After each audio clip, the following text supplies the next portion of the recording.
Chaque sport fonctionne de façon différente. Et la meilleure façon de comprendre les sports, c'est d'essayer de comprendre les modèles de performance, les modèles de prestation de ces différents sports.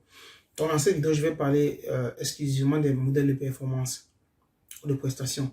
Je vais évoquer les différents éléments qui composent le modèle de prestation, ensuite essayer de le développer. Donc, qu'est-ce que c'est que le modèle de performance? C'est tout simplement l'ensemble de tous les composants qui caractérisent la performance dans une spécialité ou une discipline sportive donnée. Le modèle de performance comprend 6 éléments essentiels. La technique qui comprend les capacités coordinatrices et les habiletés motrices.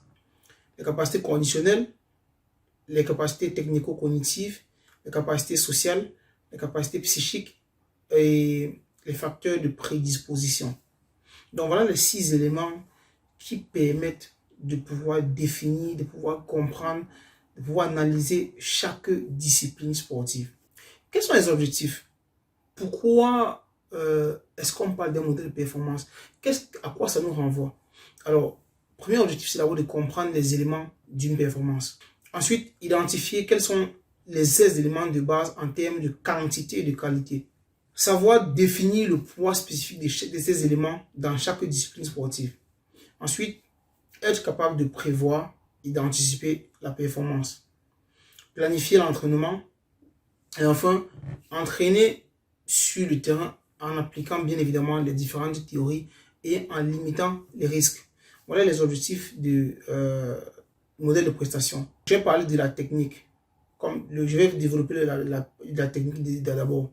La technique, je dis que ça comprenait les capacités coordinatrices et les habiletés motrices. En tant que capacité coordinatrice, on peut citer entre autres les capacités de combinaison motrice, les capacités de différenciation dynamique et synesthésique, les capacités de différenciation spatio-temporale, les capacités de rythme, les capacités de réaction, la capacité d'anticipation. Il faut dire que les capacités coordinatrices permettent de déterminer la qualité de la performance. Passons maintenant aux habiletés motrices. Les deux habiletés motrices qu'on peut retrouver sont la capacité de traitement d'informations. Ça, c'est plus dans les sports, dans différents sports, que ce soit collectif ou individuel. Et la gestion optimale des ressources individuelles.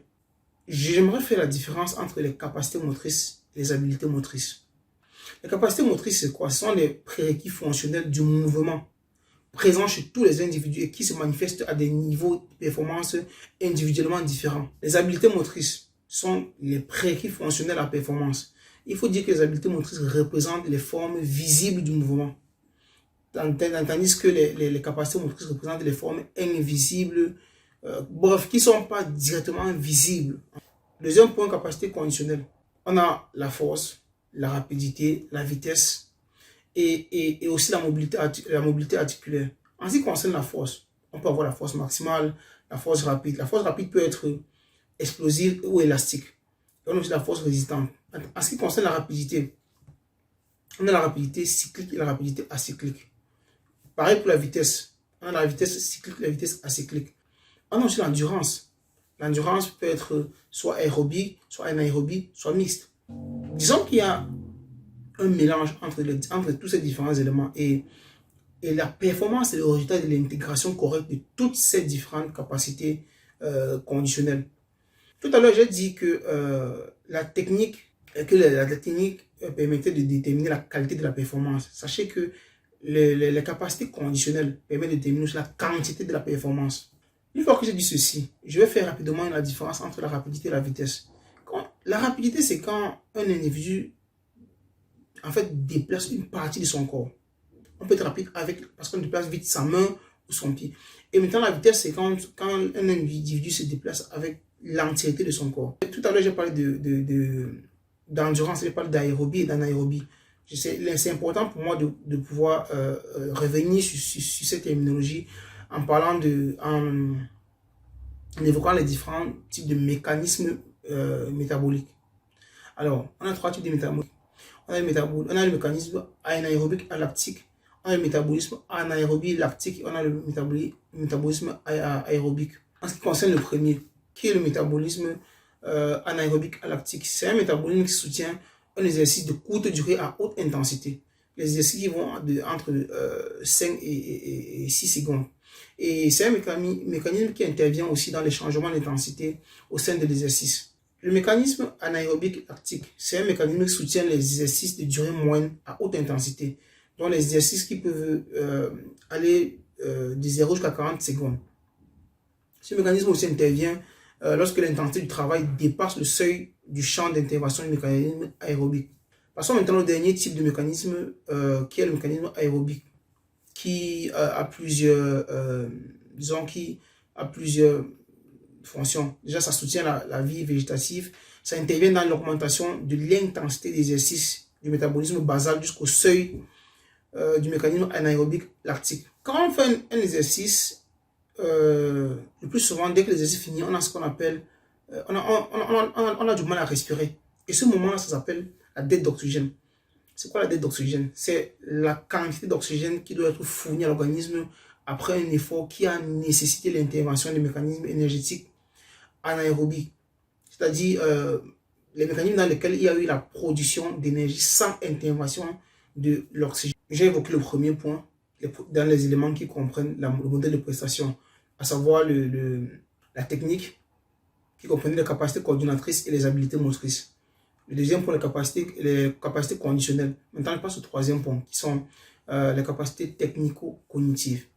Quand on évoque le terme technico-cognitif, ça renvoie directement à l'expression tactique, au concept de tactique. Les capacités technico-cognitives, c'est la capacité à pouvoir lire et comprendre une situation motrice et résoudre cette situation de la meilleure des manières. Après ça, il ne faut pas oublier l'adaptation environnementale. Passons au quatrième point qui comprend les capacités sociales. Alors, quand on parle de capacité sociale, social renvoie à société. C'est tout simplement un concept de collaboration avec le groupe. Même dans les sports individuels, il y a ce qu'on appelle le groupe. Le groupe parce que un athlète a un staff et tout ça forme un groupe. Donc, je disais que les capacités sociales, ça renvoie au concept de collaboration avec le groupe. Donc, c'est la capacité à s'intégrer dans la dynamique d'un groupe. Donc, ce qui veut dire quoi? Ce qui veut dire tout simplement que la capacité à collaborer et à respecter les rôles, les hiérarchies dans le groupe. On peut aussi ne pas oublier la motivation et aussi l'affirmation sociale. Le cinquième point comprend les facteurs de prédisposition, bien évidemment, pour pouvoir exercer une activité sportive. Je ne parle pas d'activité physique. J'avais déjà fait la différence entre activité physique, activité motrice et activité sportive. Quand on parle d'activité sportive, on parle bien de compétition. Je parlais tantôt du cinquième point qui était les facteurs de prédisposition. Ce sont les éléments qui conduisent à pouvoir exceller dans une discipline donnée. On peut avoir plusieurs facteurs. Les facteurs anthropométriques. Anthropométrique, c'est les facteurs qui concernent les mesures du corps humain. Les facteurs anthropométriques, la taille, le poids, les facteurs constitutionnels, les fibres musculaires, le système nerveux, les facteurs biologiques aussi, sans oublier les prédispositions aux maladies et aux blessures. Je vais faire une vidéo pour parler de l'anthropométrie parce que très souvent, certains Africains qui de l'Afrique, ils viennent en Europe, ils font les tests, ils ne réussissent pas. Le plus souvent, la non-réussite de leurs essais n'est pas due au facteur de performance, mais plutôt au facteur anthropométrique. Parce que l'anthropométrie, c'est une science qui permet de mesurer le corps humain dans son entièreté, de façon partielle, de façon totale. On mesure les segments, on essaie de mesurer la quantité de masse grasse, de masse maigre, de masse musculaire, de voir si, à la longue, de projeter, pour voir si tu pourras avoir des blessures. Le dernier point, finissons la vidéo avec le dernier point, qui est les facteurs psychiques, très très importants. Disons que les facteurs psychiques sont les facteurs qui sont liés à la motivation et à l'émotivité de l'athlète. L'émotivité de l'athlète, ça peut jouer un rôle dans la performance. C'est pour ça que c'est important d'avoir un psychologue. Ça peut être la capacité de concentration, ça peut être aussi l'anxiété, le stress, la gestion de l'anxiété et du stress. Ça peut aussi être même les conditions sociales. Les conditions dans lesquelles on s'entraîne sont le plus souvent différentes avec les conditions en pleine compétition.